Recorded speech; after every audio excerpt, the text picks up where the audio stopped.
the holy betrayal for 1,400 children and the god of predators. The Church of Silence and the people who no longer believe in its mercy. Rome, they told us, let the little children come to me.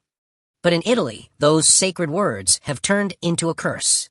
Since 2020, nearly 4,400 people, most of them children, have come forward to say they were abused by Catholic priests. Their voices, gathered by Rete L'Abuso, Italy's largest victims association, speak of shattered faith, stolen childhoods, and a church that for decades has looked the other way. The report lists 4,625 victims, 4,395 allegedly abused by priests, the rest by nuns, teachers, religious volunteers, and church workers. 4,451 were minors, most boys under 18. And yet, out of 1,106 accused priests, only 76 have ever faced a church trial. 17 were suspended, 7 quietly transferred, and 18 defrocked. 5 ended their lives before facing justice. This is not justice. This is institutional protection of predators, sanctified under the banner of mercy. The church that chose silence.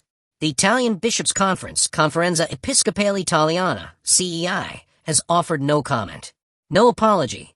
No acknowledgement of the scale of the horror. And why would they? For decades, Italy has been an island of denial in a global sea of church scandals. In Ireland, France, Germany, and the United States, bishops have faced inquiries, governments have demanded records, and tribunals have forced confessions. But in Italy, the very heart of the Vatican, secrecy still reigns like a religion within a religion. Last week, even the Vatican's own Child Protection Commission broke its usual diplomatic silence. It condemned the Italian Church for its lack of transparency, revealing that only 81 of 226 dioceses even bothered to respond to a Vatican questionnaire about safeguarding practices. The rest simply ignored it. That silence is not ignorance, it is defiance. It is the arrogance of a hierarchy that believes itself above accountability, above civil law, above the pain of the children it once baptized. Give to Caesar what is Caesar's, and to the victims what is justice. The Church loves to preach forgiveness. It loves to speak of redemption, repentance, and mercy. But forgiveness without justice is not holiness, it is complicity. As one survivor put it, before you forgive them, hand them over to the police. Let them face justice. Let them serve their sentence. Then maybe you can talk about mercy. The Gospel says, give to Caesar what belongs to Caesar. That was not just about money. It was about justice, about obeying the law of man, not hiding behind the robes of religion. To forgive before accountability is to mock both God and His Word. Pope Leo XIV and the beginning of another betrayal. The new pontiff, Pope Leo XIV, met survivors of abuse this week in Rome. It was supposed to be a moment of hope. He told bishops not to hide misconduct.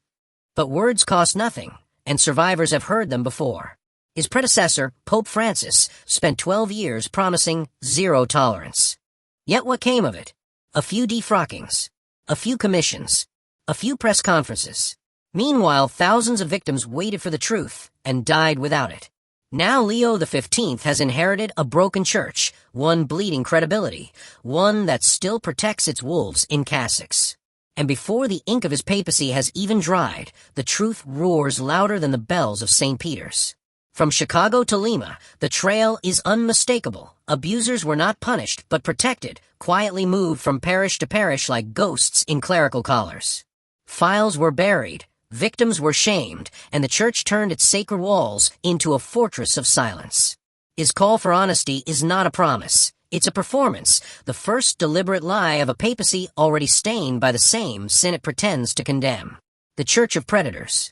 Rete L'Abuso's founder, Francesco Zanardi, says the pattern is the same in every Italian diocese. Abuse is discovered. A priest is quietly sent to another parish. Files disappear. Victims are pressured into silence or bribed with pastoral assistance. In one chilling case, a victim said a bishop told him, "The church is your mother. Don't shame her."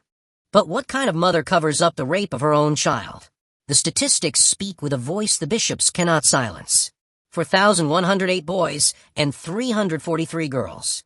156 vulnerable adults. 11 people with disabilities. 5 nuns were violated by those who claim to represent Christ. And still, the church insists, we are handling it internally. A nation that no longer believes. Every Sunday, the bells ring, but the pews are empty.